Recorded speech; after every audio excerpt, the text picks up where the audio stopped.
မငြိမ်းချမ်းတာဘာကြောင့်လဲဆိုတော့ခေါင်းစဉ်နဲ့ဟုတ်လားမြတ်စွာဘုရားကိုမေးတာလေမြတ်စွာဘုရားလောကမှာရှိတဲ့နတ်တွေလူတွေဟာငြိမ်းငြိမ်းချမ်းချမ်းဘေးကင်းရန်ကင်းချမ်းချမ်းသာသာနေလိုကြပါလေကဲနဲ့မငြိမ်းမချမ်းဘေးရန်မကင်းမရှင်းကြောက်ကြောက်လန့်လန့်နေကြတာဘာကြောင့်လို့အိမ်မှာမြတ်စွာဘုရားဘာကြောင့်လို့ဟောတော့အိတ္တမစ္စရိယမနာလွန်မှုဝန်တိုမှုဆိုတဲ့ဒီတန်ရောစဉ်ကျိုးနှချောင်းကြောင့်တတ္တဝါတွေဟာဘေးကင်းလို့တော့လည်းမကင်းကြဘူးငြိမ်းအေးလို့တော့လည်းမအေးကြဘူးဆိုပြီးတော့ဒါမြင်အဲ့ဒီအိတ္တမစ္စရိယကိုဘာကြောင့်ဖြစ်တာတော့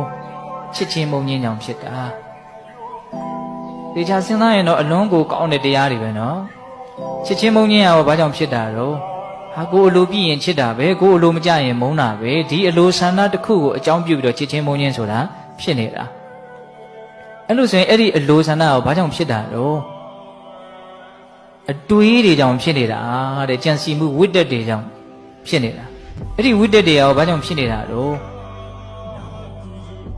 ပပ္ပင်္စတင်ညာလို့ဆိုတဲ့တဏမာနဒိဋ္ဌိနဲ့ရှင်တဲ့အမှတ်တင်ညာတွေကြောင့်ဒီအတွေးတွေကလည်းဖြစ်နေတာ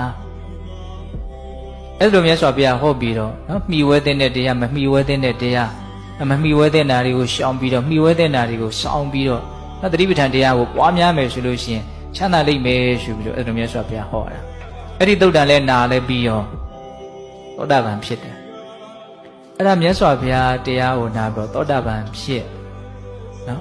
သောတာပန်ဖြစ်ပြီးတော့အဲ့ဒီနာရင်သေပြီးတော့တရားအသစ်ပြန်ဖြစ်တယ်တဲ့ဘယ်သူမှမသိလိုက်ဘူးအဲ့ဒါမြတ်စွာဘုရားနဲ့တရားပဲ